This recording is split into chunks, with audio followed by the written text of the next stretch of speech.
yang terhormat Bapak KS SMP Negeri 1 Tilondo, dalam hal ini Bapak Anton SPD MPD, yang kami hormati para Bapak dan Ibu Dewan Guru SMP Negeri 1 Tilondo, dan yang berbahagia pada pagi hari ini Ibu CDP, Ibu Nafilatul Hikmah SPDGR.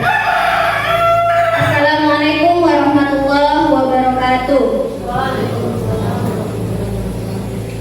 Alhamdulillah, segala puji Bapak Ibu kita senantiasa aturkan kepada Allah Subhanahu wa taala yang telah mencurahkan begitu banyak nikmatnya sehingga pada hari ini kita dapat berkumpul di tempat ini dalam rangka mengikuti kegiatan diseminasi dari Ibu CGP Nafilatul Hikmah untuk berbagi pemahaman dan pengalaman dalam penerapan budaya positif di sekolah.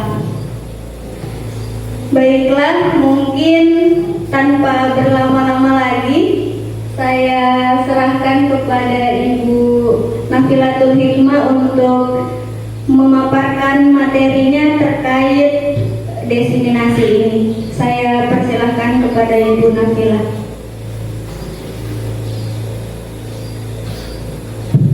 Bismillahirrahmanirrahim. Sebelumnya terima kasih atas kesempatan dan waktunya telah hadir di kegiatan diseminasi saya. Selanjutnya izinkan saya berdiri untuk lebih maksimal. Bismillahirrahmanirrahim. Assalamualaikum warahmatullahi wabarakatuh. Waalaikumsalam warahmatullahi wabarakatuh. Sehat Bapak Ibu? Alhamdulillah. Masih semangat? Semangat. Kalau saya bilang semangat pagi boleh katakan pagi ya? Ya, semangat pagi. Terlalu semangat ya Pak Irfan.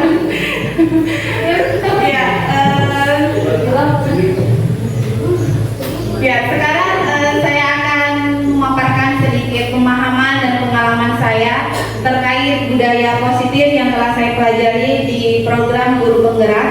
Di sini saya bukan menggurui, tapi saya juga belajar dan saya berharap kepada Bapak Ibu juga kita sama-sama belajar. Selanjutnya agenda kita hari ini yaitu yang pertama berdoa, yang kedua ice breaking, yang ketiga tujuan kegiatan, keempat materi dan tanya jawab, dan yang terakhir penutup. Sebelum kita lanjut di kegiatan hari ini, marilah kita sama-sama membaca basmalah. Bismillahirrahmanirrahim. Ya, terima kasih. Nah, selanjutnya ice breaking. Bapak Ibu mungkin pernah main sweep jari? Pernah waktu kecil tahu sweep jari? Ada yang pakai jempol, telunjuk dan kelingking, ada juga yang pakai sweep jari apa namanya kali ini? Gunting batu kertas. Saya minta Bapak Ibu bisa berdiri dulu.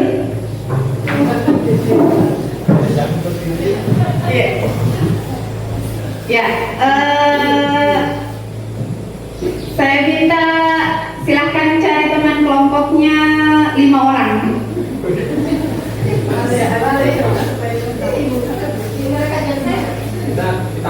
5. Sini. Ya. Kesini aja berarti. Oh, sini. Oh, sini dulu.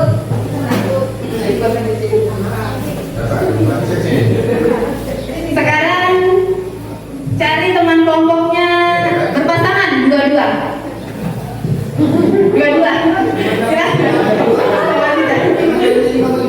Ya? Ya kan mau terserah saya. Silakan berdua. Sudah dapat? Bisa ya sebelah sini supaya tidak terlalu mepet, Ibu. Ya di depan atau di sini. Ya. Nah sekarang berhadapan, boleh berhadapan. Jadi permainannya ini sweep jari, tapi 5 jari yang dipakai. Jadi nanti terserah mau jari yang mana yang dipakai. Hasilnya ya, tapi pakai 5 jari. 1, 2, 3, 4 boleh semuanya dipakai. Cara permainannya itu masing-masing menampilkan jarinya, terus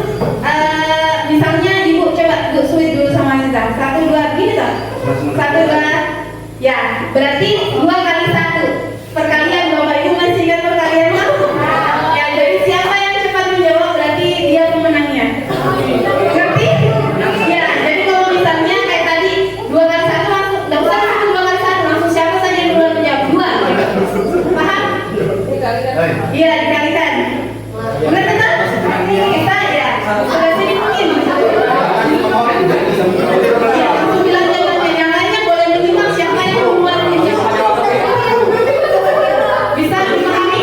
Boleh mungkin karena pasti jawabannya 0. Ya, jadi yang lain selain yang 0. Ya, 1, 2, 3. Oke? Ya, paham? Ya, oke. Kita ngasih asalkan dulu. Oke, bisa dari sini duluan karena yang depan. Ya, bisa yang lihat dulu yang ini supaya kita lihat semua siapa yang duluan antara Ibu Astuti atau Bu Aziza. Ayo, 1. Baik, kita lihat mana otaknya mulai ngomong. Oke, 1, 2, 3. Ya, betul. Kayaknya tidak masuk malah berpikir.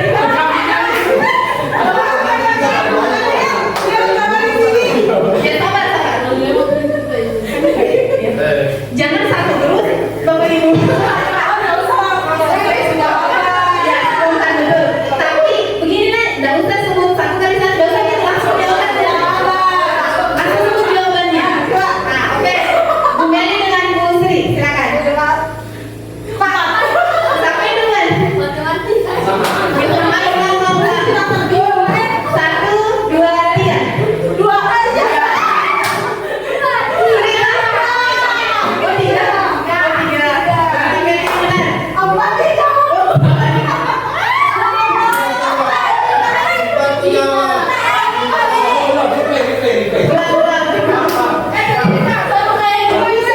Ulang dari sini katanya. Nanti katanya 1, 2, 3, 4, 5. Terakhir Bu Ani. Oke.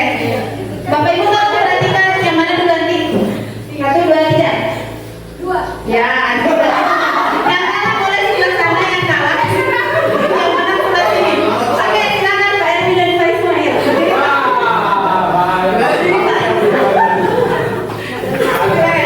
Satu, dua, tiga. 5. Ya, Nur Rima kalah. Lanjut, Pak Bayu, Pak. 1, 2, 3. 2.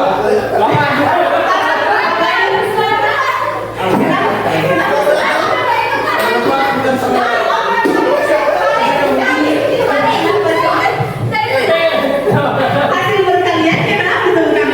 Tapi yang begini tuh yang saya sudah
lagi bosan supaya lebih seru.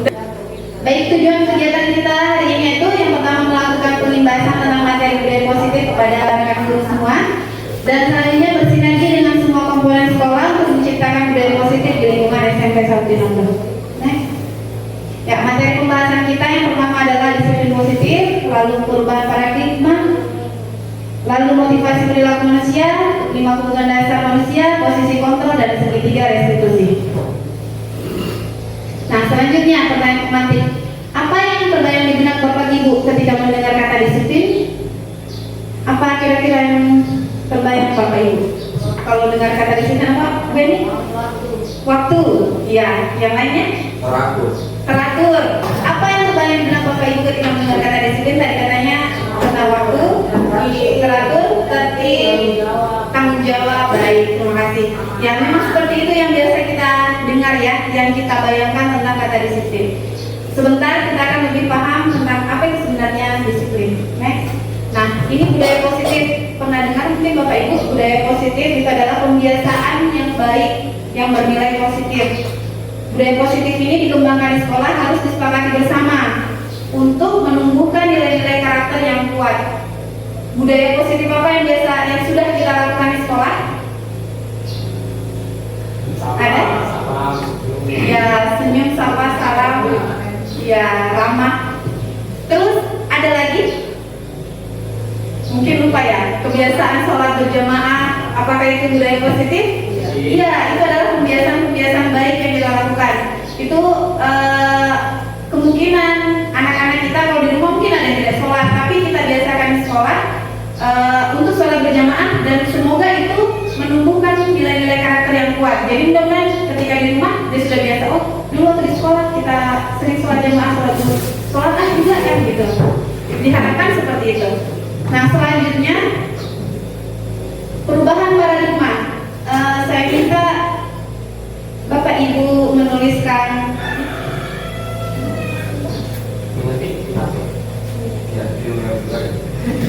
ini, saya minta Bapak Ibu menuliskan satu benda atau sesuatu yang sangat berharga di kertas ini. Boleh benda, boleh sesuatu yang sangat berharga, apapun yang menurut Bapak Ibu sangat berharga ini. Sudah Bapak Ibu? Ya, silakan digenggam. Nah, teman di sebelahnya boleh meminta dari sesuatu yang sangat berharga dari yang Bapak Ibu miliki dengan cara apapun. Jadi ceritanya, oh dikasihkan, mantap dengan cara, masya Allah.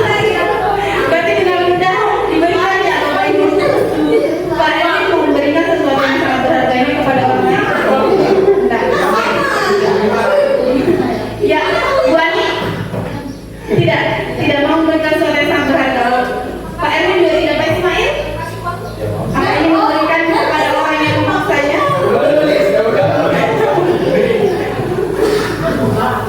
Siapa tahu jabatan gitu kan? Nah ini pilihan.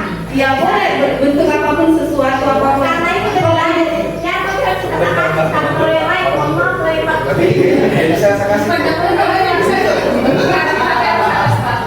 kalau Bu Suti bisa dikasih tapi ada syaratnya. Apa syaratnya? Kalau Pak Irfan bisa dikasihkan? Bisa. Oh, udah bisa.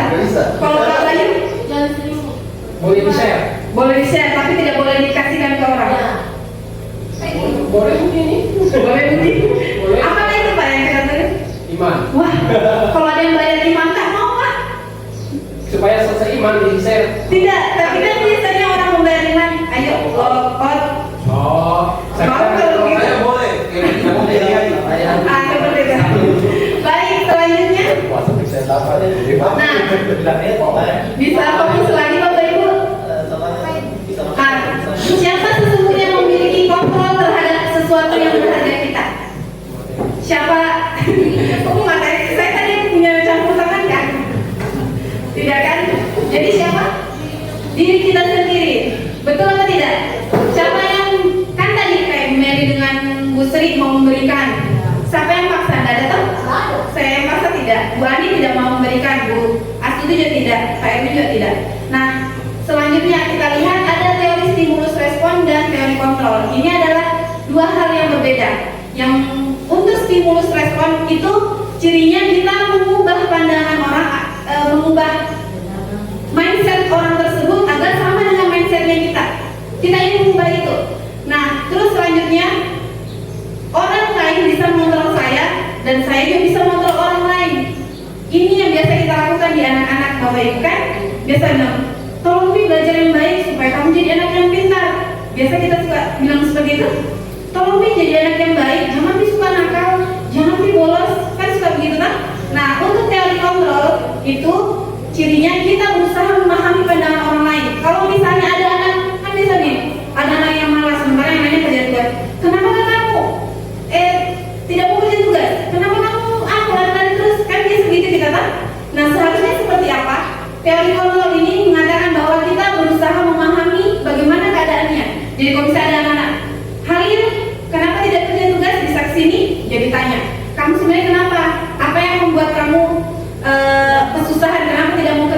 Jadi kita tanya seperti itu. Jadi tidak bilang ayo kerja tugas, kalau tidak kerja keluar. Jadi tidak seperti itu, tapi kita tanya dulu pandangannya seperti apa. Nah, kalau misalnya bilang saya nggak suka belajar begini bu, oh ya jadi seperti apa pelajaran yang kamu suka, dengan cara apa? Mau bu saya bu gini-gini, berarti kita harus mengikuti gitu. Bisa dipahami bagaimana? Gimana kalau ada anak biasa kita tanya iya jawab. Iya, Dia iya. bilang B. Iya. Masalah apa maunya? Ya betul. Sebentar akan ada kita bahas selanjutnya ya. Tapi sudah dimengerti kan stimulus responnya seperti apa dan teori konteks berada. Jadi guru itu sebenarnya memang memiliki hak penuh atas anak-anak kita mau apakan. Tapi yang seperti itu tidak berjalan dengan baik biasanya karena hanya dipanggil kita atau hanya pada guru tertentu seperti itu. Tapi kalau dari dirinya sendiri maka teori kontrol tadi karena kita sesuaikan dengan kebutuhannya. Next. Nah ini motivasi perilaku manusia. Jadi ada 3. Tahu motivasi kan? Motivasi itu berarti apa?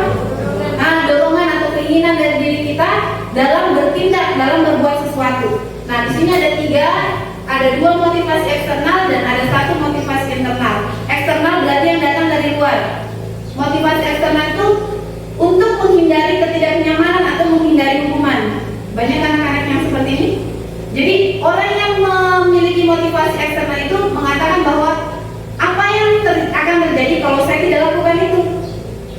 Bisa dimengerti? Oh kalau misalnya saya tidak bolos, berarti saya tidak akan kena hukuman kan gitu. Nah, terus kalau yang kedua untuk mendapatkan imbalan atau penghargaan, dia berpikir bahwa kalau saya begini, apa yang saya akan dapat, gitu.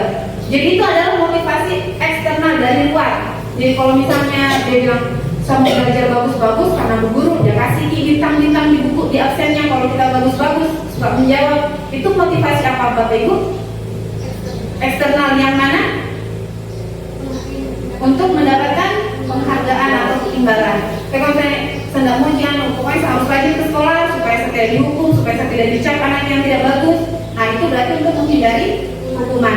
Nah yang terakhir adalah motivasi internal. Motivasi internal itu berasal dari diri sendiri. Nah bagaimana keadaannya orang yang memiliki motivasi internal? Dia menganggap bahwa saya akan menjadi orang yang seperti apa ketika saya melakukan ini. Jadi itu memang kayak prinsip gitu.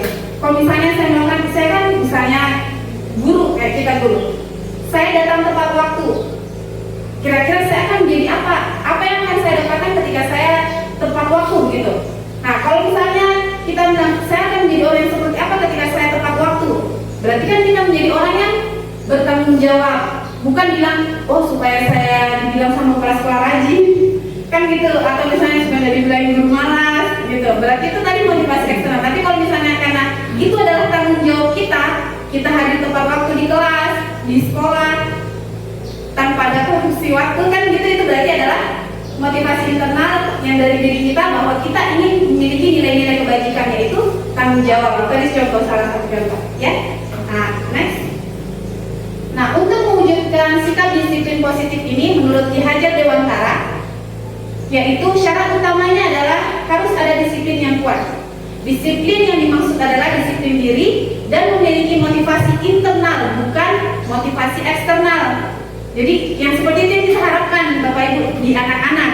Jadi bukan karena dia menghindari hukuman dan bukan karena dia ingin mendapatkan penghargaan, tapi karena memang dirinya ingin menjadi anak yang baik, ingin menjadi anak yang bertanggung jawab. Terus karena jika berasal dari motivasi eksternal maka sifatnya hanya sementara. Makanya biasa kita suka bilang ini, kenapa anak-anak yang suka juara atau rajin polis sekolah kalau ketemu di jalan pas mereka tamat kayak biasa gitu sikapnya. Tapi anak-anak yang suka nakal dan sering bermasalah malah itu yang sering, karena kita sering yang soal ya, karena kita sering dekat ke mereka. Kalau yang anak-anak yang baik kan karena mau saja dibilangin gitu. Bisa jadi itu adalah motivasi eksternal dan itu bersifat sementara. Jadi jangan heran ketika mereka seperti itu di luar. Jadi kita berusaha untuk menumbuhkan bagaimana motivasi internalnya yang muncul, bukan motivasi eksternalnya. Seperti itu. Terus 5 kebutuhan dasar manusia. Nah ini tadi ada yang bertahan hidup, kasih sayang, penguasaan, kebebasan, dan kesenangan. Untuk kebutuhan dasar manusia bertahan hidup sudah tahu kan semuanya tentang makan, minum, tinggal, dan semuanya pasti kita sudah dapatkan buktinya kita masih hidup toh sampai hari ini. Terus selanjutnya kasih sayang. Kasih sayang ini seperti rasa ingin diterima. Nah, rasa ingin diterima. Kalau tadi misalnya mau diterima, ya diterima sama someone kah? Nah, diterima oleh. Jadi ini berhubungan misalnya anak-anak. Jadi ini diterima bahwa inilah saya. Tolong terima saya, kan biasanya kita suka judge anak-anak toh. Kamu ini begini. Padahal anak-anak itu ingin diterima. Ini kasihan saya.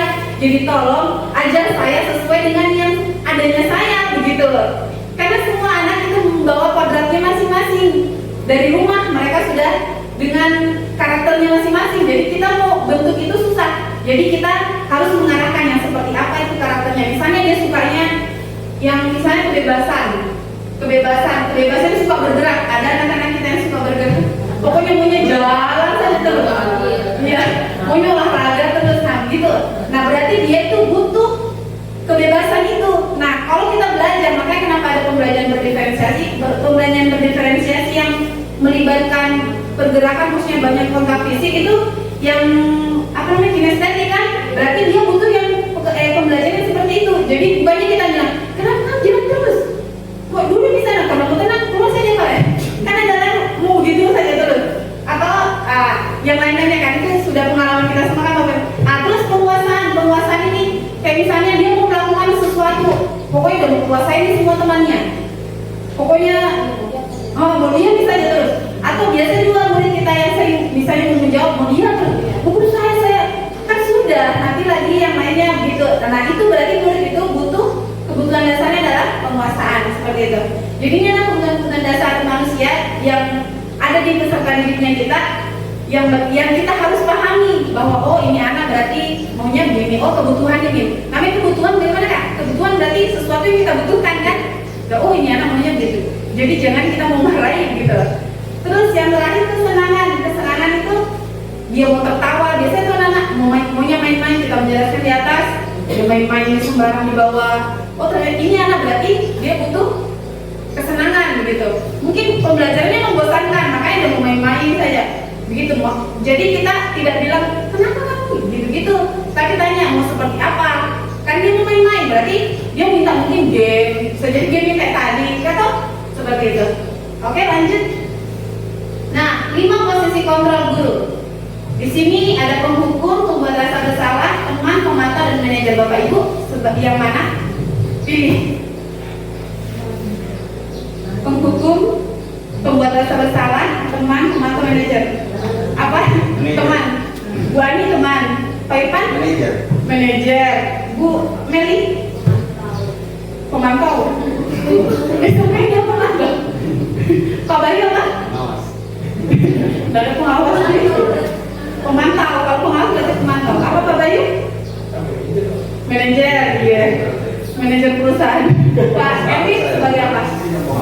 Teman. Bu Asti? Teman. Oh iya teman. Bu Husnul? Bu Mary?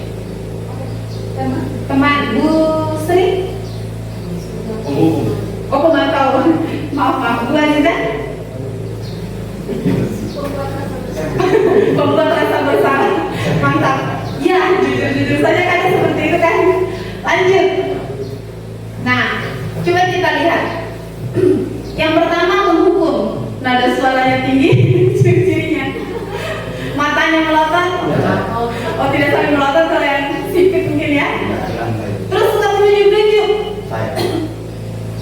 Bagaimana kalau menghukum?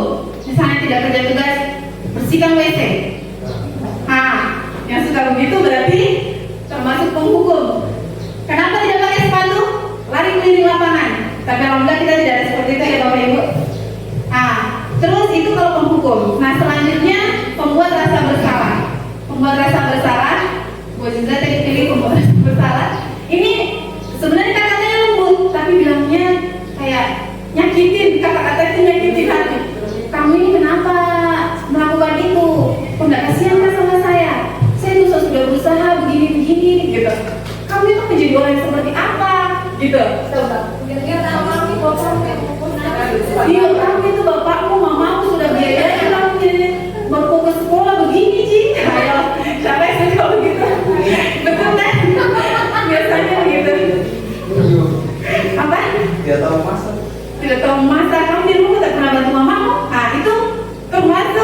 Membuat rasa bersalah seperti itu. Nah selanjutnya teman, tadi banyak yang pilih posisi teman. Posisi teman itu tidak akan menyakiti murid, tapi berupaya untuk mengontrol murid. Jadi bisa kalau nggak ada dia, kelas sekolah udah mau datang. Berarti itu teman. Bisa tolong kasihan mengerti nih, supaya saya tidak itu dimarahin kelas sekolah. Nah gitu.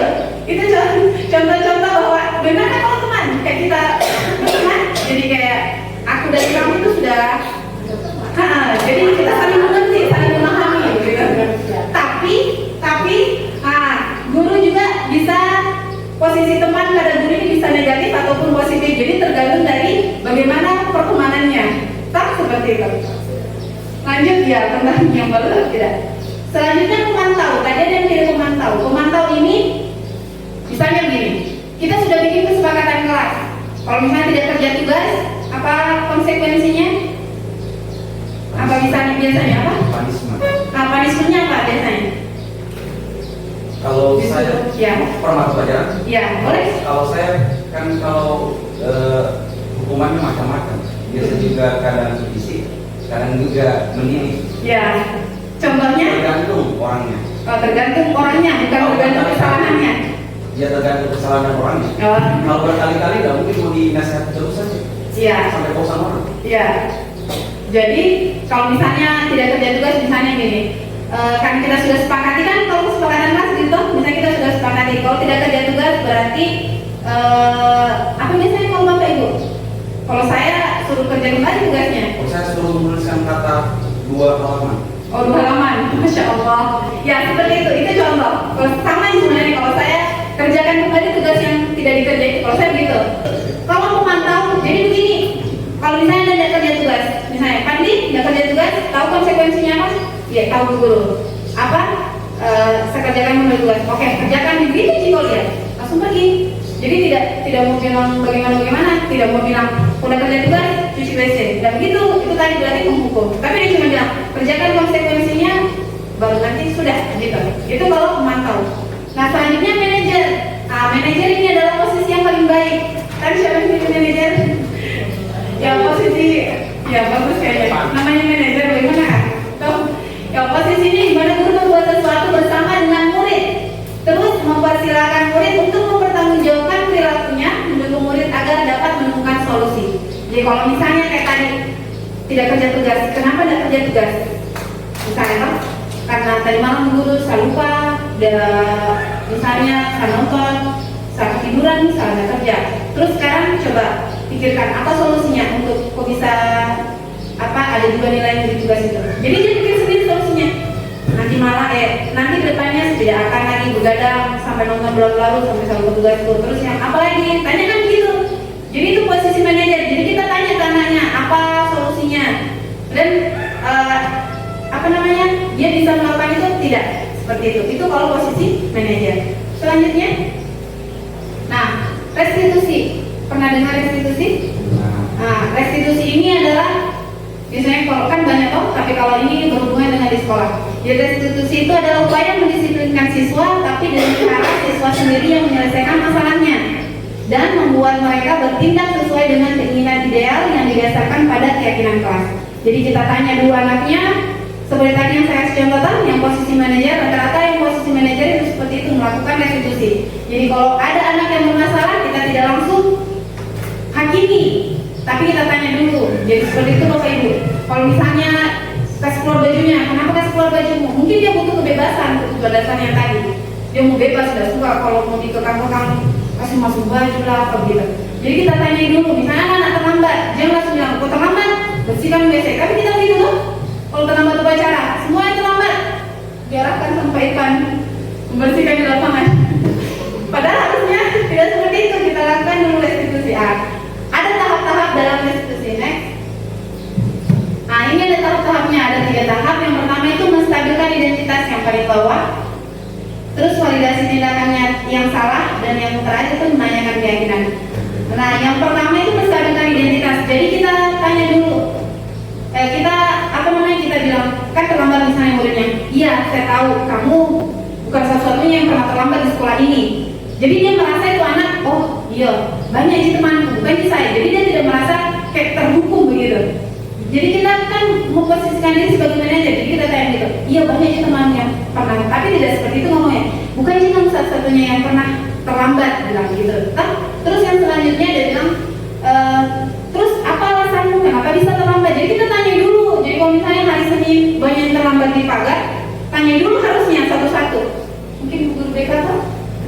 Jadi begitu ditanya, jangan sampai kalau Bapak Ibu pernah nonton film yang ya ada tuh film sedih yang terlambat terus dipukul tangannya, tapi ternyata dia ganti sepatu sama saudaranya, atau ada juga yang pelihara mamanya karena ternyata mamanya lagi sakit kayak ini, akhirnya dia terlambat ke sekolah. Jadi itu Bapak Ibu, jangan sampai kita langsung menghukum tanpa tahu apa penyebab dari kesalahannya itu, keterlambatannya itu gitu. Siapa tahu bahwa ternyata motornya tadi udah mogok di jalan, jadi kita tanya dulu, kecuali kalau masalahnya dalam malas. Nah oke, selanjutnya terakhir menanyakan keyakinan. Jadi kita tanya kalau kita sudah memiliki keyakinan kelas, atau kalau di sekolah keyakinan sekolahnya kita, atau peraturan sekolahnya kita. Jadi tanya, kan tadi sudah tanya apa alasan terlambat, jadi tanya lagi keyakinan kelasnya, peraturan sekolahnya yang mana yang dia langgar, dan seperti apa harusnya peraturan sekolah kita. Pasti kan dia bilang datang tepat waktu Bu Guru. Nah kamu bagaimana? Tidak datang tepat waktu. Nah, jadi tanya lagi, terus solusinya bagaimana untuk mengatasi ini. Jadi tanya begitu, tidak langsung memberikan hukuman gitu. Oke, next. Ini ada film tapi dia tidak terbuka karena saya langsung lanjut saja studi kasus. Tadi bukan film, hanya contoh restitusi sebenarnya. Ini studi kasus, bisa Bapak Ibu baca. Baru kita. Ibu Dani sedang menjelaskan pelajaran bahasa Inggris, yang tadi Pak Irfan ya. Namun beliau memperhatikan bahwa Fajar malah tidur-tiduran dan tampak acuh tak acuh pada pelajarannya. Fajar coba jawab dulu pertanyaan nomor 3, katanya Bu Dani. Ngerti tuh ceritanya? Terus maju ke depan dan kerjakan papan tulis. Disuruh nih katanya Bu Dani maju ke depan. Terus Fajar pun tampak malas-malasan maju ke depan, dan sampainya di depan papan tulis, Fajar pun hanya diam terpaku sambil memegang buku bahasa Inggrisnya dan memainkan spidol di tangannya. Ayo Fajar, makanya jangan tidur-tiduran. Lain kali perhatikan. Sudah sana, duduk kembali. Kira-kira siapa yang bisa? Katanya Bu Dani gitu. Terus Fajar pun duduk kembali. Hal seperti ini sudah sering kali terjadi sama Fajar, seperti tidak memperhatikan, acuh tak acuh, dan nilai-nilainya pun tidak terlalu baik untuk pelajaran bahasa Inggris. Pada saat ditegur oleh Ibu Dani, Fajar hanya menjawab tidak tahu Bu. Ibu Dani pun menjawab iri, gimana kamu Fajar? Kamu udah kasihan sama ibu. Ibu sudah capek-capek ngajarkan kamu udah kasihan. Akhirnya Fajar diam. Biasa begitu terjadi Bapak Ibu. Nah sekarang saya tanya, posisi kontrol seperti apa tadi ini yang dilakukan Ibu Dani? Membuat rasa bersalah. Yang lainnya? Sama semua? Membuat rasa bersalah. Iya. Nah terus kebutuhan apa yang dibutuhkan Fajar sebenarnya? Kenapa dia tidur-tiduran tidak mau perhatikan? Bukan, kebutuhan dasar manusia tadi yang ada 5. Yang mana dia? Kasih sayang. Ibu kasih sayang. Yang lainnya? Teman, itu kontrol. Itu 5 posisi kontrol. Yang kebutuhan dasar tadi ada yang kebutuhan bertahan hidup, kesenangan, penguasaan, kebebasan. Yang itu tadi. Ya kira-kira yang dibutuhkan Fajar yang mana? Kalau ibu bilang kasih sayang, dia ingin diterima, dia ingin disayang, gitu kan ibu? Yang lainnya? Penguasaan, kebebasan. Kalau Bayu? Semuanya. Berarti butuh makan juga. Bisa jadi karena tidur-tiduran. Kalau sarapan. Kalau Bu Ani tadi kebebasan. Buat penguasaan, alasannya Bu? Karena ada kan ini malas-malas Ya. dia adu-adu, makanya dia perlu penguasaan. Sebenarnya tadi kan aku bilang temannya kadang kalau ditanya pertanyaan biasanya tanya satu siswa ya menjawab terus Ya. makanya dia perlu penguasaan seperti temannya. Ya, dia butuh penguasaan. Nah, kalau buat Tuti, kesenangan dan kebebasan tadi ya, alasannya Bu? Kasih sayang. Ya, kasih sayang. Mungkin ini Fajar kurang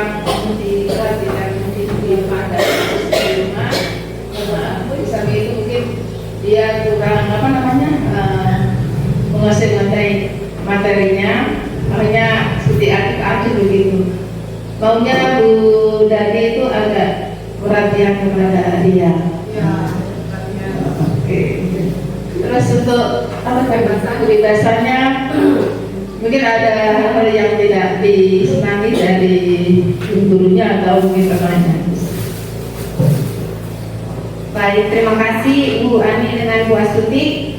Kalau tadi ada penguasaan, kebebasan dan kesenangan, bisa jadi ya semuanya yang dibutuhkan sama Fajar. Nah, bagaimana kita mau tahu? Kita bisa tanyakan ke dia, sebenarnya dia kenapa, apa alasannya. Seperti tadi kita lakukan restitusi. Jangan tiba-tiba langsung bilang, Fajar naik, kerjakan. Yuk tambah malu, apalagi teman-temannya malah ada teriaki lah. Tambah yang tadinya sudah tidak semangat malah tambah. Dia jangan sampai dia menganggap dirinya ini sudah tidak ada guna-gunanya gitu. Jangan sampai seperti itu. Oke, mungkin berarti sudah mulai dipahami ya Bapak Ibu sedikit. Jadi bagaimana caranya kita membuat budaya positif di sekolah ketika mendapatkan anak-anak yang melakukan kesalahan, maka tindakannya kita lebih bagusnya adalah dengan restitusi. Jadi tidak langsung seperti yang tadi posisi kontrol guru, penghukum, apalagi tadi sebagai pembuat rasa bersalah, dan itu yang paling biasanya ibu-ibu sih yang begitu. Ibu-ibu itu bilang, kamu itu tidak mau tolong deh ngertiin aku. Biasa gitu kan. Oke, next. Ada pertanyaan? Bapak Ibu mungkin ada yang ingin bertanya tentang materi tadi, atau ingin menambahkan, atau ingin berbagi pengalaman tentang yang pernah terjadi, boleh disilahkan Bapak Ibu.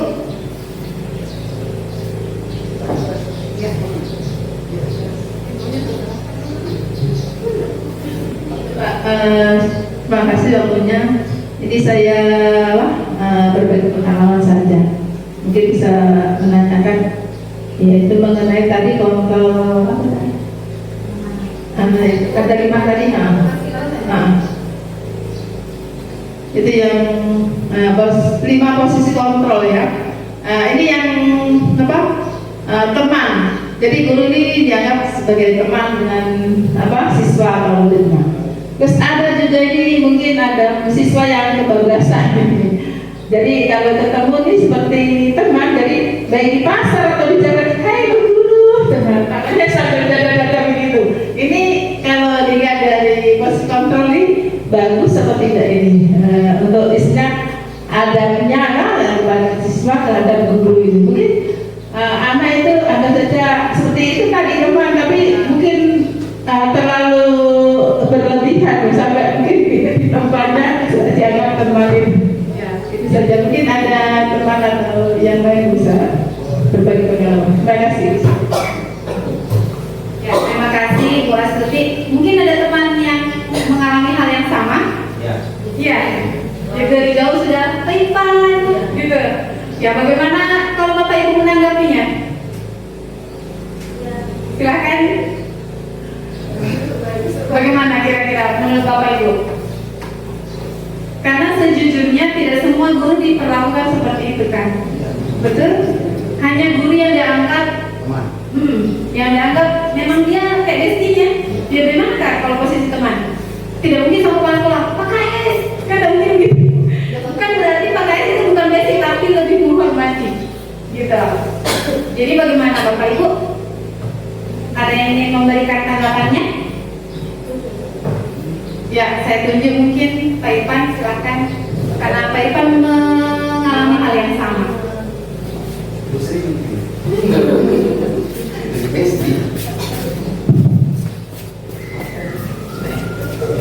Kalau ada yang bersikap tapi terlalu berlebihan, ya respon tanggapan tadi itu kan sudah benar atau bagaimana?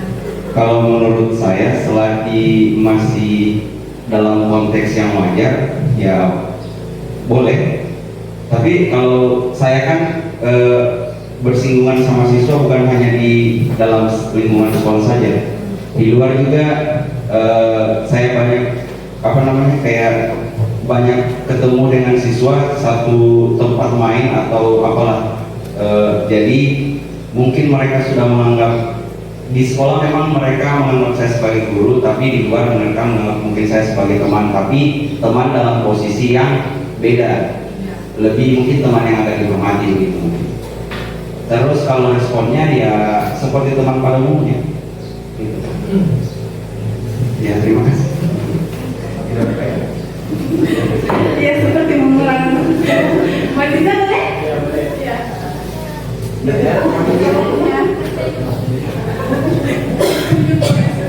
Saya tunjuk saja nih. Ditunjuk malah nunjuk. Iya, kalau saya sebenarnya kalau dari posisi siswa yang menganggap ke kita kayak emas seperti itu baru beberapa, karena mungkin masih baru. Ya. Seperti contohnya tetangga sendiri, adanya Bu Husnul. Itu kan sebenarnya siswa, cuma kalau di rumah ya kayak biasanya dia panggil saya Mbak Jijo, bukan Ibu Aziza kayak gitu. Ya kalau saya selagi itu masih dalam taraf-taraf yang baik, tidak melampaui sampai dalam tanda kutip kurang ajar gitu, ya nggak apa-apa, fan-fan saja. Karena sebenarnya kalau kita lebih dekat sama siswa, sebenarnya lebih bagus kita menggali profilnya siswa itu seperti apa. Itu sih Bu kalau saya. Insya Allah kalau guru BK sudah berbicara pakai bahasa BK juga profiling. Baik, terima kasih Pak Irfan dan Bu Aziza yang telah menanggapi. Mungkin kita sepemikiran atau Pak Ismail mungkin boleh ada pandangan lain.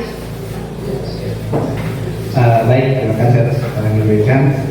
Jadi sebenarnya di 5 posisi kontrol itu tidak semuanya kita katakan bahwa semuanya jelek, artinya tidak ini. Jadi kayak memang ada urutannya, walaupun memang posisi paling bagus memang dikatakan tadi sama Ibu Mila, posisi paling ideal sebenarnya sebagai seorang pemimpin atau apa itu adalah posisi pada manajer. Namun tidak semua dari 5 posisi kontrol itu tidak baik untuk diterapkan, karena tergantung kondisi dan psikologis anak itu sendiri. Seperti ada teman juga, ada beberapa orang yang saya temui, guru juga, tapi mungkin bukan di sini, ada di kepulauan itu, pernah dia sampai melakukan dia posisinya sebagai penghukum pada satu anak itu, contoh kasus ya, satu dia sebagai penghukum, posisinya dia sebagai penghukum karena mungkin dia sudah tidak tahan sama anak tersebut, dia melakukan ya mungkin penghukuman yang lumayan berat. Kemudian anak tersebut melalui mediasi dan sebagainya, dan akhirnya tetap disekolahkan, guru tersebut juga tetap mengajar. Namun perubahan yang terjadi itu drastis terhadap anak tersebut. Dan itu juga salah satu artinya, maksudnya dia lebih menghormati gurunya, dia lebih sebagainya. Itu pengalaman dari salah satu teman CKP juga di angkatan 9 kemarin. Jadi posisinya sebenarnya dari 5 posisi kontrol itu semuanya tidak semuanya tidak baik, tapi tidak semuanya juga baik, maksudnya seperti itu. Ada pada posisi yang kondisi tertentu, kondisi psikologis anak khususnya kalau kita sebagai seorang guru. Tapi walaupun dikatakan memang posisi manajer adalah posisi paling ideal dalam hal misalnya pemantau. Posisi pemantau walaupun dia urutan ke-4, istilahnya kalau di situ diurutkan, bukan berarti pemantau itu tidak baik. Artinya tidak lebih baik daripada yang lainnya. Misalnya pemantau itu kan posisinya dia menerapkan aturan yang ada di sekolah. Dia bertindak sesuai dengan aturan yang ada. Jadi seperti itu. Jadi tidak artinya gini, kalau guru mau menerapkan aturan yang sesuai dengan yang sudah disepakati misalnya oleh guru, itu kan bukan berarti dia tidak bagus. Tapi untuk posisi kontrolnya memang dia berada di bawah posisi manajer. Jadi misalnya seperti juga teman tadi dengan teman memang ada positifnya karena kita dikatakan dari guru BK kita lebih dekat dengan guru dan dengan siswa, jadi kita lebih memahami bagaimana kondisi psikologisnya dan sebagainya. Kalau bahasa BK-nya profile gitu. Jadi tetapi kalau kita juga negatifnya juga itu kalau kita misalnya kita sudah dekat nih sama siswa, kita sudah kayak akrab juga, tapi misalnya kayak gara-gara terlalu akrabnya kadang ada tindakan siswa yang kelewatan misalnya kan. Kemudian kita tegur dia, bahkan kita mungkin kita hardik misalnya, itu karena dia merasa kita temannya, kemudian kita hardik begitu, misalnya kita kerasi misalnya supaya tidak terlalu berlebihan dalam posisinya sebagai dia sebagai murid, mungkin sebagai guru, maka itu akan menjatuhkan psikologis anak tersebut. Dia akan merasa bilang, padahal dia kayak merasa kayak temanku begitu, kenapa tiba-tiba kayak tidak mau bertemu begitu misalnya, kenapa ada begitu saya misalnya gitu. Jadi itu posisinya. Tetapi kalau posisi positifnya tadi ya tadi kita bisa mengetahui, misalnya kalau kita lihat teman, misalnya ada suatu cerita kebutuhannya yang tidak bisa disebutkan sama orang lain, tetapi kita sama ada guru yang dianggap teman, itu dia akan ceritakan. Jadi kita lebih tahu bagaimana mengambil sikap terhadap anak tersebut. Jadi ilmu psikologi itu ada positifnya dan ada negatifnya masing-masing. Mungkin seperti itu saja untuk lagunya. Saya kembalikan, terima kasih. Assalamualaikum warahmatullahi wabarakatuh. Waalaikumsalam. Baik, sangat lengkap ya pemaparannya. Jadi betul, teman saya juga pernah ada murid kita yang lagi patah hati karena mungkin dia juga menganggap teman, jadi dia mau cerita, saya begini bu guru, begini terus. Jadi saya juga kayak gimana kamu respon seorang teman gitu. Tapi alhamdulillah sekarang sudah move on, jadi dia bersemangat lagi. Waktu kemarin itu kayak dia pokoknya kayak malas sekali, pokoknya kayak tidak ada gairah untuk belajar. Jadi betul, tergantung dari situasi seperti itu. Nah, yang penting jangan langsung kita menjadi posisi kontrol penghukum. Seperti yang tadi saya bilang, sedikit-sedikit ada salahnya langsung dihukum. Tapi kita tanyakan dulu gitu. Kalau kita mau mencari solusi, kita tanya dulu sebenarnya dia kenapa gitu. Jangan langsung tiba-tiba dihukum. Itu saja. Mungkin ada yang ingin bertanya lagi, ada yang menanggapi? Jawab tadi. Iya, itu tadi. Ada maksudnya tanya itu benar atau tidak, baik atau tidak. Ya. Di pasar itu baru dipanggil, guru satu itu benar. Kalau saya dengan ibadah seperti di zaman dulu, Ya. itu salah itu. Bahkan sekarang perkembangan zaman. Iya. Iya. Kalau gitu perlu dipertegas lagi berarti tentang pertanyaannya tadi. Jadi itu tergantung kondisi. Jadi kalau misalnya dia belum kelewat batas, maka fine-fine saja, boleh-boleh saja. Kan tidak mungkin kita mau chat, kan mereka panggilnya biasa dari jauh supaya kita balik, supaya dilihat bahwa dia ada di sana. Biasanya kalau ketemu di pasar kan dia salaman juga kalau sudah dekat terus, karena suka temani bilang bu guru biasanya, langsung salaman gitu. Kan itu termasuk sopan dan itu bagus gitu. Itu mereka dari jauh panggil-panggil karena memang ingin ditahu keberadaan bahwa saya lo ada di sini gitu. Bahwa guru ini loh saya gitu. Jadi kalau menurut saya baik-baik saja dan boleh-boleh saja. Dan itu tadi keunggulannya satu, dia bisa menjadi teman dekat kita dan menceritakan apa saja tentang dia ke kita. Itu karena tidak semua guru di tempat curhat, kan seperti itu. Itu saja mungkin. Yang penting sekali lagi saya tekankan bahwa tadi posisi teman ada yang bersifat positif, ada yang bersifat negatif. Jadi saya yakin bahwa Bapak Ibu bertemannya dengan siswa itu dalam hal positif. Tidak mungkin mau ajak merokok, tidak mungkin mau ajak yang hal-hal yang tidak bagus kan gitu. Seperti itu mungkin Bapak Ibu. Itu saja mungkin pemaparan dari saya. Kalau misalnya ada kesalahan dan kekurangan, saya mohon maaf yang sebesar-besarnya. Di sini saya masih belajar. Saran dan masukan sangat saya terima. Boleh via chat, boleh telepon ataupun bicara langsung. Silakan. Kita diskusi, kita belajar bersama. Bukan mencari siapa yang benar dan siapa yang salah, seperti itu. Terima kasih juga kepada Bapak Kepala Sekolah atas kesempatannya, atas waktunya, telah meminta juga mungkin untuk teman-teman, telah mengambil waktu istirahatnya, seharusnya sudah pulang. Terima kasih banyak dan mohon maaf. Mudah-mudahan apa yang kita pelajari, yang kita sudah bahas sama-sama, yang baiknya silahkan kita ambil, yang tidak bagusnya dibuang saja di tempat sampah. Ya, itu saja mungkin. Mohon maaf. Saya kembalikan kepada moderator. Assalamualaikum warahmatullahi wabarakatuh.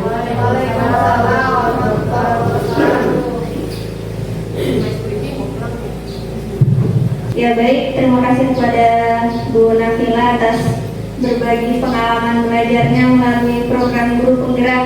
Semoga dengan ini kita bisa mendapat pemahaman baru, penyegaran untuk dapat diaplikasikan di kelas kita di sekolah ini. Mungkin sebelum ditutup ada sedikit penyampaian dari yang disampaikan mungkin dari kepala sekolah. Ya.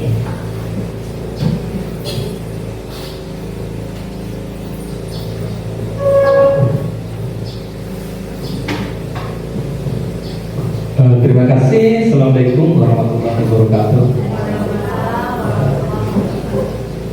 Ibu calon BGP yang berbahagia pada hari ini, ya teman-teman yang sudah meluangkan waktunya untuk bersama-sama, ya mungkin sedikit saja yang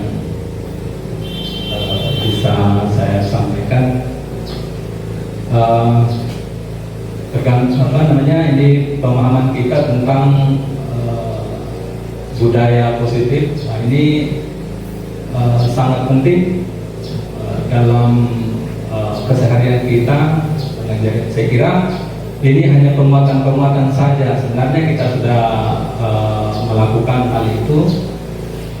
Kemudian kedepannya juga saya mengharapkan teman-teman yang lain supaya juga terus berusaha untuk mengikuti jejak-jejak teman-teman kita, Pak Gufran, Pak Ismail. Alhamdulillah sekarang mereka sudah memiliki sertifikat, ya sudah lulus. Kemudian salah sebentar lagi Bu Nabila dan berikutnya teman-teman yang lain, ya supaya berusaha semaksimal mungkin. Semakin banyak guru penggerak di sekolah kita itu semakin baik.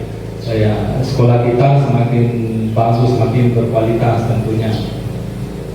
Kemudian saya juga menanggapi tadi Ibu Astuti, memang kita di zamannya dulu itu tidak boleh.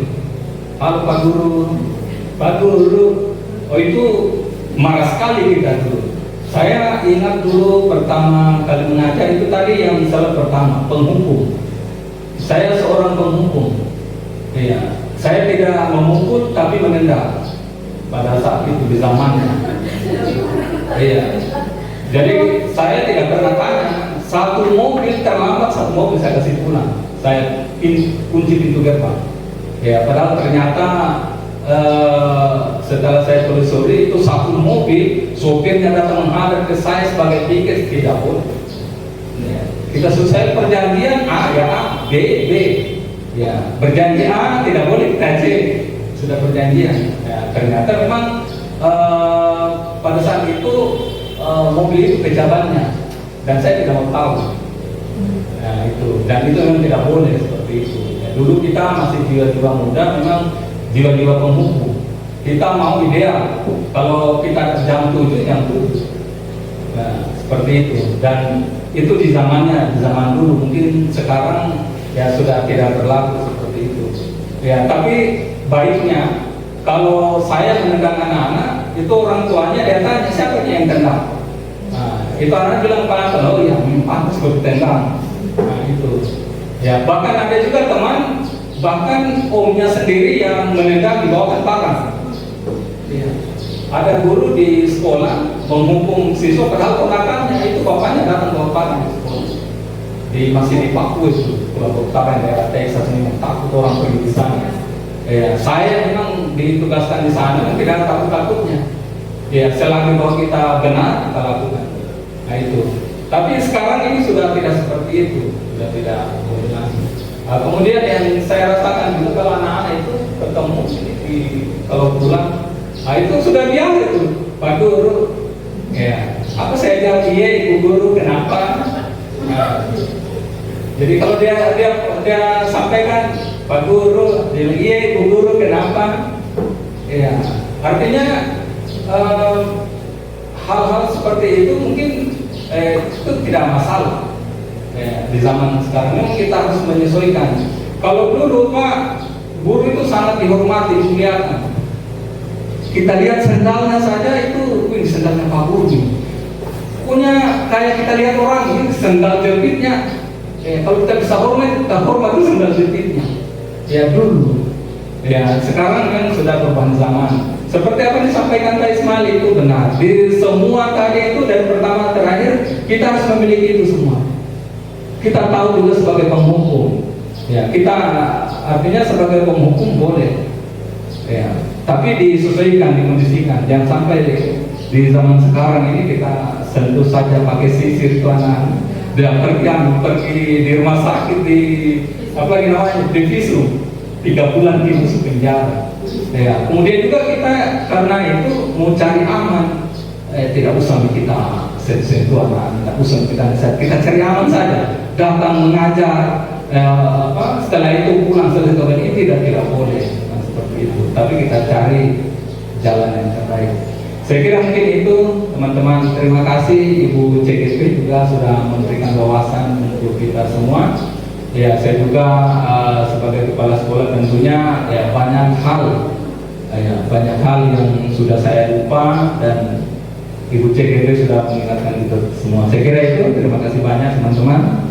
Assalamualaikum warahmatullahi wabarakatuh.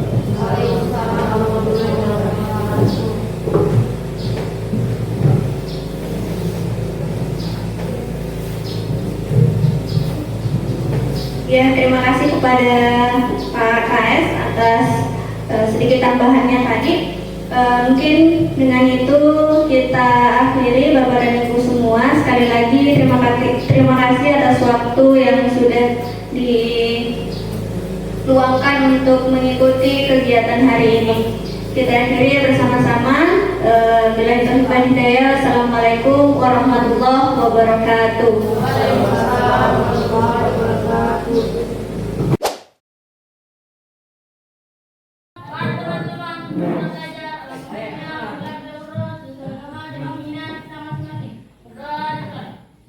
Assalamualaikum warahmatullahi wabarakatuh.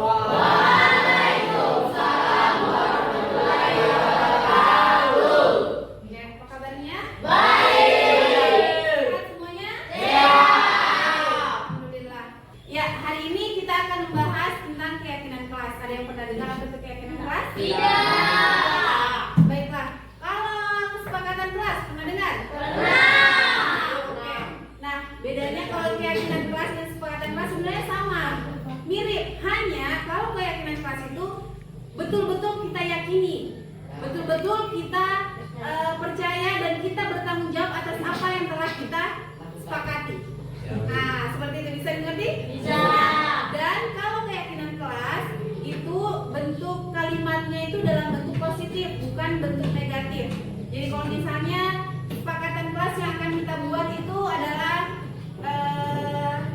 rajin datang ke sekolah atau misalnya disiplin, gitu, kan? Kalau disiplin kan membuat semuanya. Nah, tidak boleh kalau kita bilangnya, kalian menulisnya bilang tidak boleh memakai sepatu di dalam kelas. Bukan seperti itu. Kalau kata-kata seperti itu namanya kalimat negatif.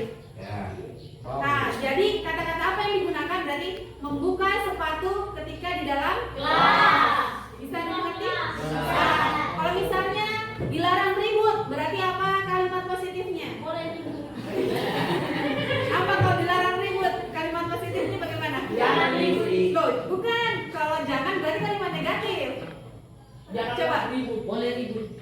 Kenapa boleh ribut? Bagaimana? Menjaga ketenangan di dalam kelas. Bisa? Bisa. Ya, jadi kalimat positif yang akan kalian tulis nanti di kesepakatan kelas kita. Bisa toh? Bisa. Karena ini adalah kesepakatan kelas, maka semuanya harus mengeluarkan ide apa sebenarnya yang kita inginkan, yang ingin kita yakini supaya kelas kita itu tertib, nyaman, aman, tidak ada lagi yang suka ganggu, tidak ada lagi yang suka bully temannya, tidak ada lagi yang tidak mau minta maaf kalau berbuat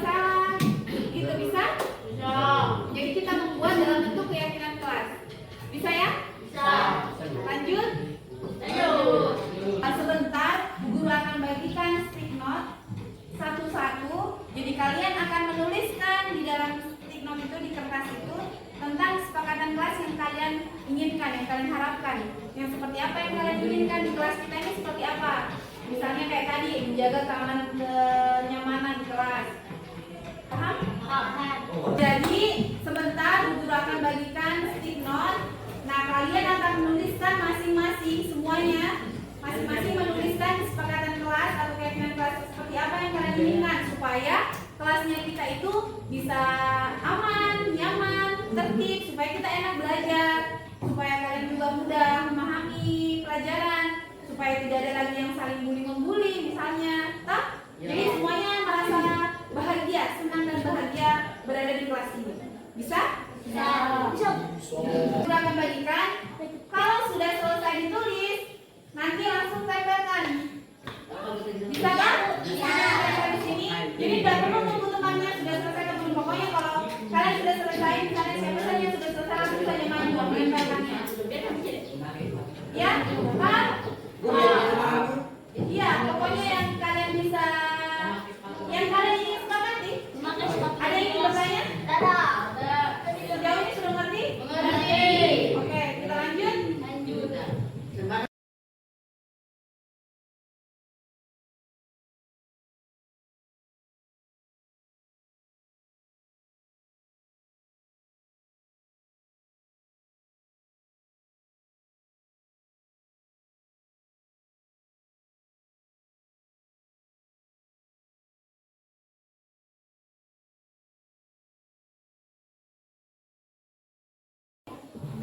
Boleh tidak berdekatan, terserah gimana pun.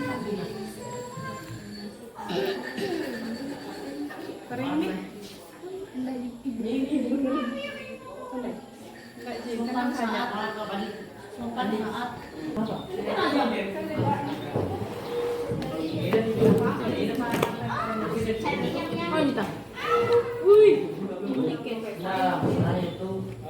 Terlalu basah. Kan itu menurut saya. ini kan lajang mana lainnya sudah Lanjut, jangan putus.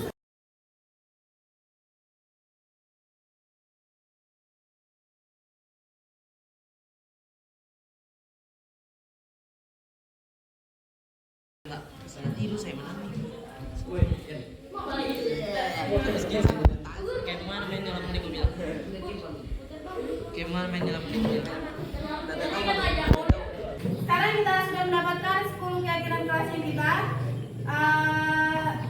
yang akan kita selalu lakukan dan akan kita bertanggung jawab terhadap apa yang sudah kalian tulis. Kan kalian sendiri yang telah membuat, berarti kalian siap bertanggung jawab terhadap apa yang kalian tulis. Mengerti tak? Ya. Sekarang yang pertama itu saling menghargai dan bersikap toleransi. Sepakat kok? Terus menjaga kebersihan kelas. Sepakat? Mengutamakan sopan santun di dalam kelas. Sepakat? Membuka sepatu saat masuk kelas. Sepakat? Terus patuh terhadap peraturan sekolah. Sepakat? Sopan santun terhadap guru. Sepakat? Menjaga kerapian pakaian. Sepakat? Berarti maksudnya bajunya tidak boleh keluar kan? Iya. Terus menjaga kedisiplinan di dalam kelas. Sepakat? Dan yang terakhir, menghormati agama lain dan menghormati guru. Sepakat? Sepakat. Berarti ini adalah kesepakatan kelasnya kita dan sama-sama kita bertanggung jawab terhadap apa yang sudah kita tulis dan kita yakini dan semoga kita bisa laksanakan. Oke? Oke, sebagai tanda kesepakatan kelasnya kita, silakan masing-masing simpan tanda jempolnya ya atau jadi apapun. Silakan.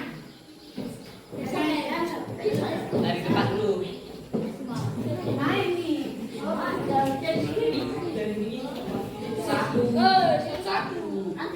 Jempol kaki mau. Oh, Jempol kaki. Gila apa tuh? Jempol kaki.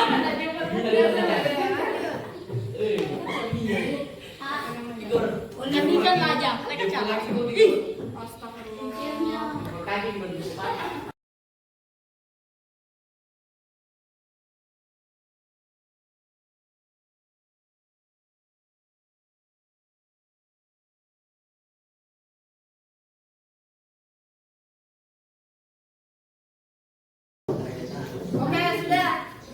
tadi kita sudah membuat kesepakatan kelas dan sudah ada tanda setuju, tanda sepakat dari kalian semuanya. Berarti sekarang kita tinggal laksanakan dan mudah-mudahan dengan itu kelas kita semakin baik, semakin aman, semakin tenang, semakin saling menghargai, saling menyayangi semuanya, kan? Saling hormat pada guru, pada teman semuanya. Oke, demikian untuk hari ini. Assalamualaikum warahmatullahi wabarakatuh. Waalaikumsalam warahmatullahi wabarakatuh. Fadli, ini Bu Guru lihat di rekap absen bulan ini sudah ada 3 kali kamu udah hadir ke sekolah. Maaf Bu, saya salah. Iya, enggak apa-apa. Semua orang juga pernah berbuat salah. Ya Bu. Tapi Bu Guru ingin tahu sebenarnya kenapa kamu tidak hadir ke sekolah? Pasti ada alasannya, toh? Ya Bu. Sebenarnya saya juga ingin ke sekolah Bu. Tapi ibu saya pernah sakit Bu Guru, baru tidak ada yang jaga. Dan kendaraan saya juga jarang di rumah Bu Guru, karena sering dipakai bapak saya. Itu Bu. Oh iya. Iya, Bu Guru mengerti. Tapi tetap saja kamu sudah melanggar keyakinan kelas kita, toh? Iya Bu. Kira-kira keyakinan kelas yang mana yang kamu langgar? Kedisiplinan dan rajin ke sekolah. Jadi bagaimana sekarang cara mengatasi ketidakhadiran ini? Saya akan mencoba menghubungi guru di WA atau SMS. Iya. Dan saya juga akan bertanya kepada teman-teman kalau ada tugas dan saya akan mengerjakannya. Iya, betul. Bagus sekali. Berarti kamu sudah tahu kesalahanmu apa dan kamu sudah tahu juga solusinya. Mudah-mudahan nanti kedepannya kamu bisa lebih bagus lagi, toh? Lebih disiplin dan kabari ibu kalau tidak hadir, toh? Supaya tidak dikasih apa. Ya Bu, terima kasih. Maaf. Ya, sudah nih, kembali minta sekolah.